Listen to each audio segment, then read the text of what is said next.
Talmud cristiano. Bendiciones, mis amados. Te habla tu hermano, amigo, predicador Nelson Áñez. En esta oportunidad voy a compartir hoy, 2 de abril del 2026. Voy a dar una enseñanza sobre lo que yo considero el Talmud cristiano. Y lo digo fecha y todo, 2 de abril del 2026, para aquellos que quieren copiar las terminologías que yo estoy usando. Ahora, ¿qué es el Talmud? Ahora, el Talmud es esto que yo ¿qué es lo que yo denomino o qué es lo que yo defino como Talmud cristiano? Vamos primero a analizar qué es el Talmud. El Talmud es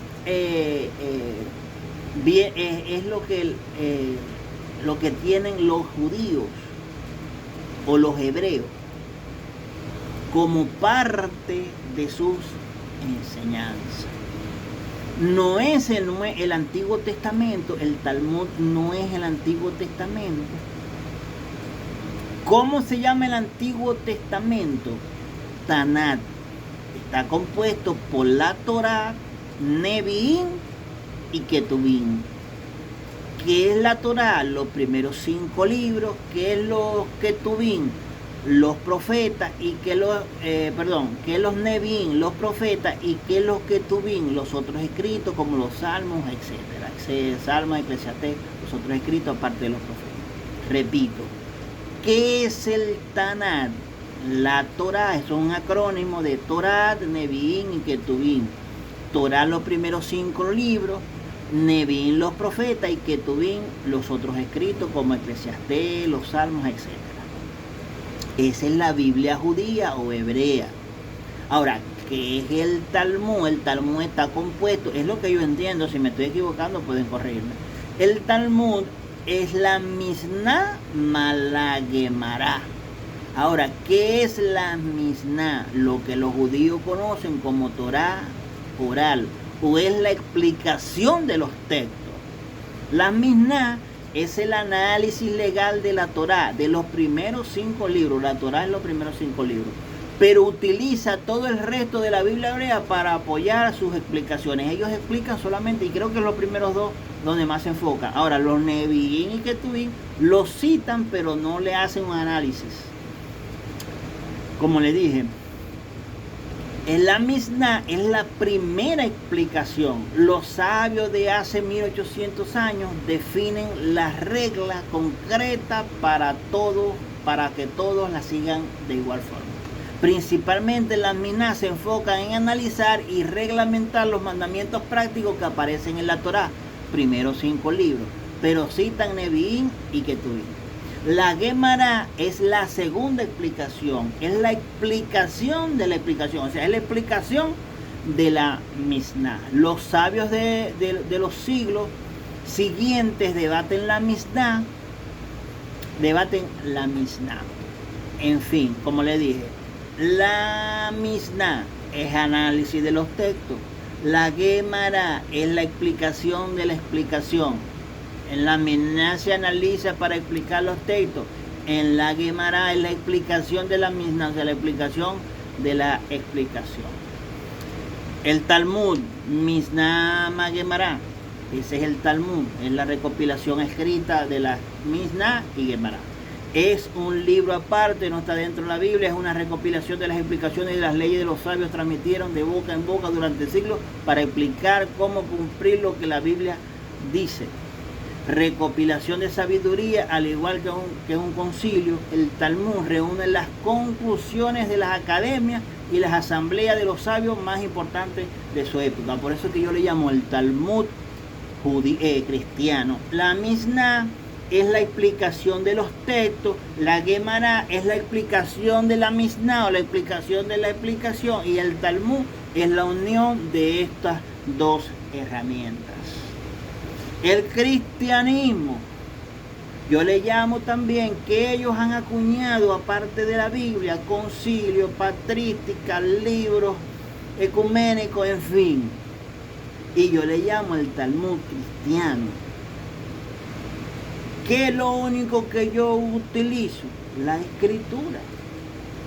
Análisis de los contextos, análisis de la escritura, léxicos griegos, sí, porque en los léxicos griegos se hacen análisis morfológico, análisis semántico, análisis etimológicos, análisis del idioma griego, en este caso del idioma hebreo, en los léxicos griegos.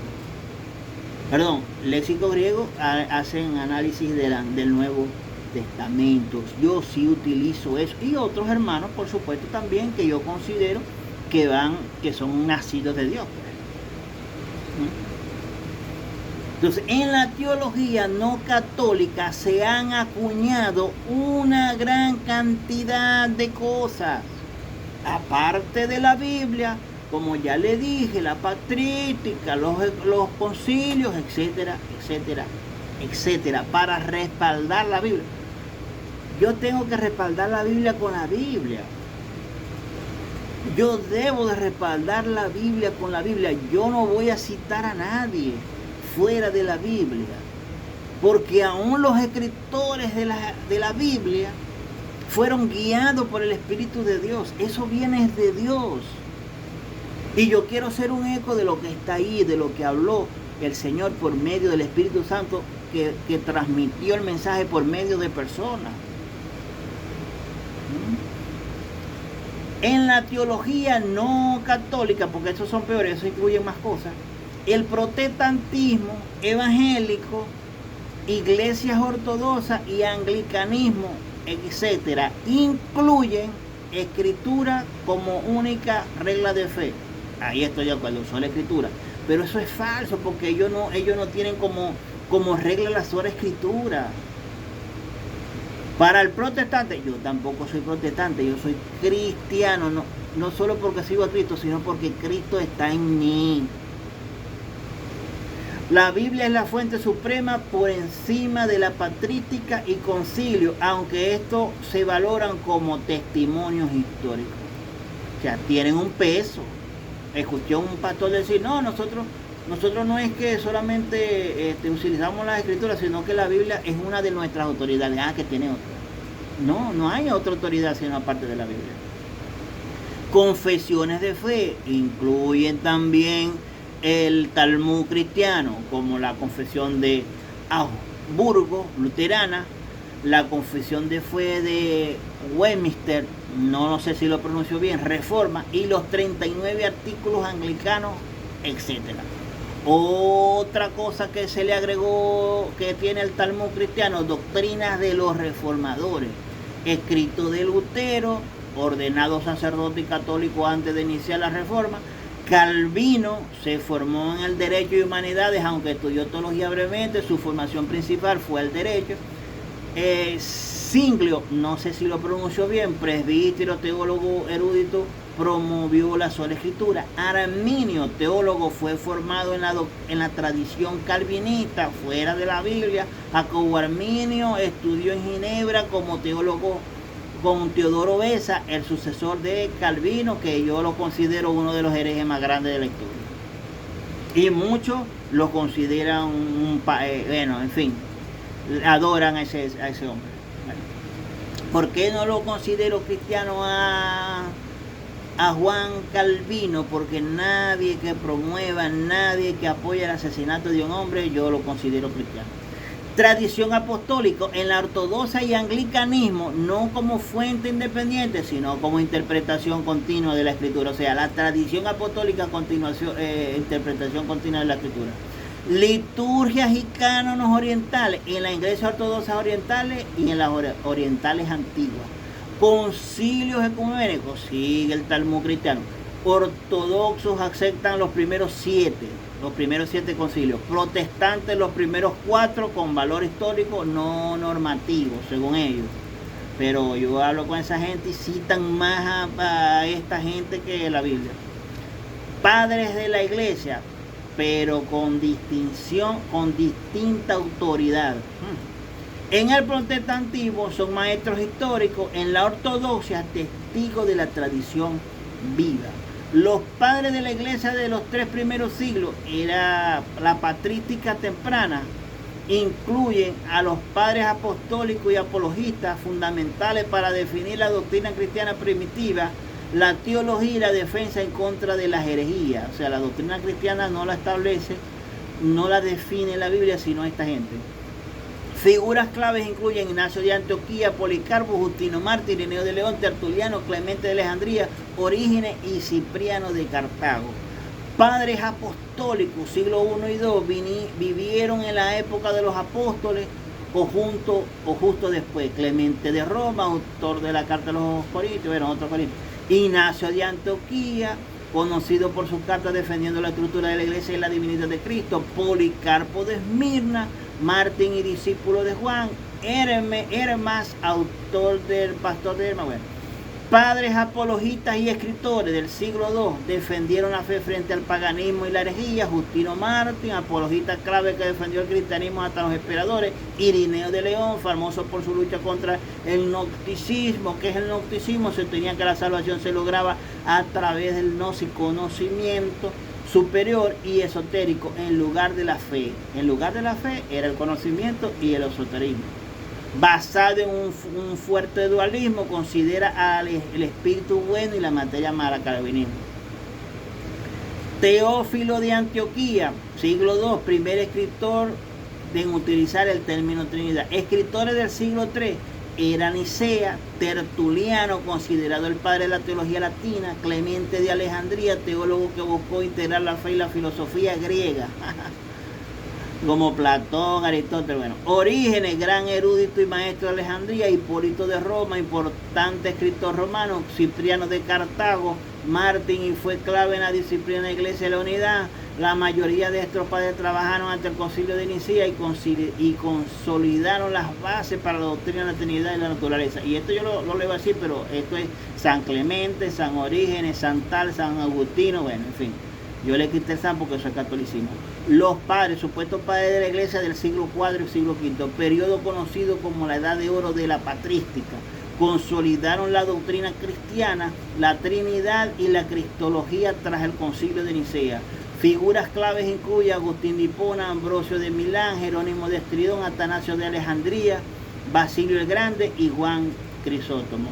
Aquí están los principales padres de la iglesia de este periodo. Padres latinos occidentes: Agustín de Hipona, quizás el teólogo más influyente de Occidente, autor de la Ciudad de Dios y Confesiones. Ambrosio de Milán, obispo de Milán, gran predicador, defensor de la fe ante el arrianismo, influyó en la conversión de Agustín. Jerónimo de Estridón, erudito famoso por traducir la Biblia al latín de la Vulgata, o sea, la Vulgata latina. León Magno, importante en la formulación del dogma cristológico. Padres griegos orientales: Atanasio de Alejandría, defensor principal de la ortodoxia nicea contra el arrianismo. Los padres capadocios, a finales del siglo IV, Basilio el Grande, Gregorio Naciseno y Gregorio de Nicea, defendieron la doctrina de la Trinidad. Juan Crisóstomo, apodado por Boca de Oro por su elocuencia en la predicación. Cirilo de Alejandría, figura clave del concilio de Efeso, contra el nestorianismo. Este periodo fue fundamental para estructurar la teología cristiana, enfrentando herejía y defendiendo la relación entre la escritura y la tradición y la fe.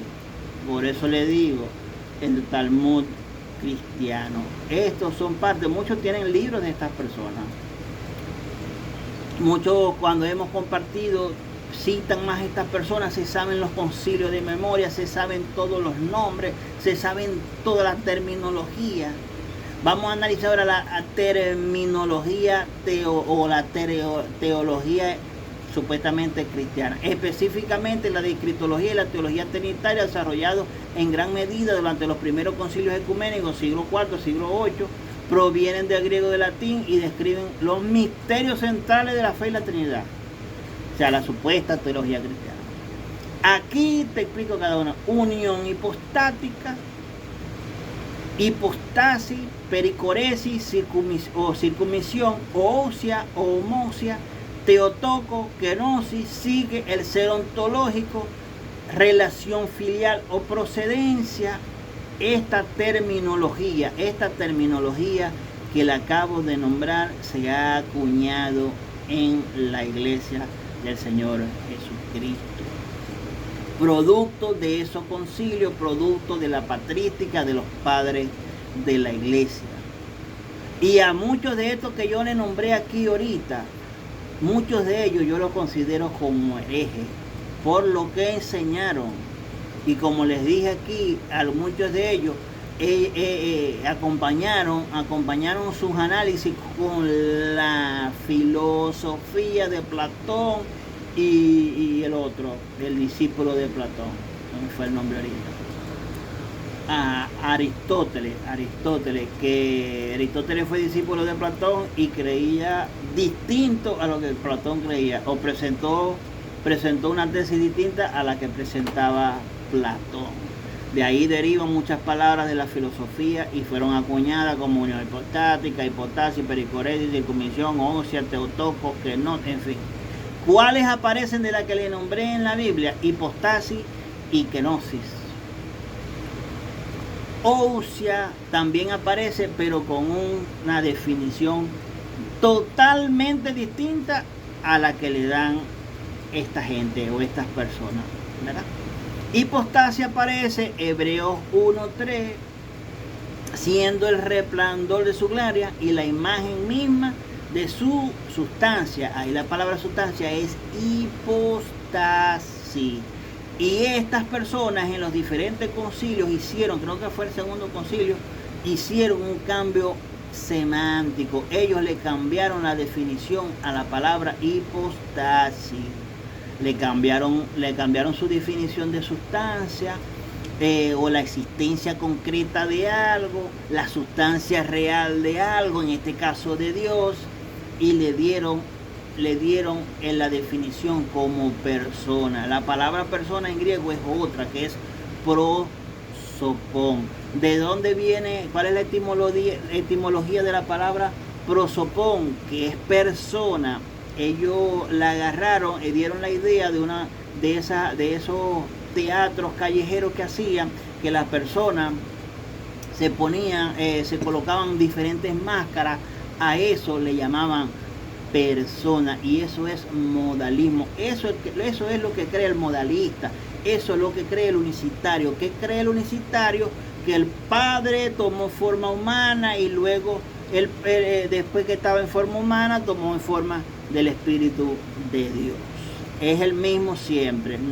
Por supuesto que es un solo Dios, pero la Biblia tiene sus distinciones del Padre, del Hijo y el Espíritu Santo. El Padre envía al Hijo. Luego dice la Biblia, el Señor Jesucristo: yo rogaré al Padre para que envíe otro Consolador, que es al Espíritu de Dios. Hay las distinciones claras de cada uno de ellos, y esas distinciones ellos le colocaron como hipostasis, 3 hipostasis y personas, pero eso no lo define, eso no lo dice la Biblia. Yo 300 años, 400 años después que se escribió una palabra con una definición específica en el siglo I, ¿cómo la voy a cambiar 3 siglos después? Le voy a colocar otra definición. No tiene sentido. Y muchos tienen eso como dogma, como regla. Debatí con ellos, los escuché hablando, y hablan es de esto: la ósea, la misma ósea, homosio, unión hipostática. Y la gente queda loca porque no utilizan Biblia. Ellos utilizan esta terminología que yo llamo el Talmud cristiano. Esta terminología que yo les presenté, o estas palabras, unión hipostática, hipostasis, pericoresis, etcétera, etcétera, la vamos a estudiar en otro video, los conceptos de cada uno de ellas y lo que dice la Biblia acerca de estas palabras. Le vamos a hacer un análisis luego, y esas palabras es lo que yo llamo, esto que acuñaron, esta serie de palabras, esta serie de recursos como la patrística. Muchos citan libros de la patrística, hermano. Muchos los utilizan. ¿Qué es lo único que yo utilizo? Léxico griego, que creo que se lo dije. Léxico griego. O sea, el análisis del idioma griego. porque se hacen análisis morfológico, análisis sintáctico, análisis conceptos semánticos. ¿Para qué? Para tener una mejor comprensión de las palabras. Un verbo, un sustantivo, un adjetivo, en fin, para tener una mejor comprensión de las escrituras. Pero yo no puedo agregar patrística, yo no puedo agregar concilio, y muchos tienen esto como dogma, como regla, y basan su defensa de la palabra o la defensa del Señor Jesucristo, la defensa de la divinidad, la defensa de todas las cosas fundamentados en estos concilios o en la patrística. No. O sea, yo no. Cada quien es libre de hacer lo que le dé la gana, pero yo no comparto. Entonces, como consecuencia de eso, soy rechazado por muchos. Pero bueno, ¿qué dijo el Señor Jesucristo? Escudriñad las Escrituras, porque en ellas parece que tenéis la vida eterna. Y ellas son las que dan testimonio de mí. ¿Qué dijo Pablo? Por eso los he presentado como ejemplo a mí y a Apolo, a no pensar más allá de lo que está escrito. Creo que en el libro no me acuerdo en el libro que está, se me fue, que dice: no le añadas a tu palabra para que no te reprenda y seas hallado mentiroso. Mi regla, mi autoridad es la escritura. Escucho a otros hermanos que yo considero cristianos y utilizo léxico griego. No soy experto en absolutamente nada, solo busco conocer a Dios cada día por medio de la palabra. Solamente trato de guiar a las personas a Cristo, no a pertenecer a una congregación, sino que sean parte de la iglesia de nuestro Señor Jesucristo. Bendiciones.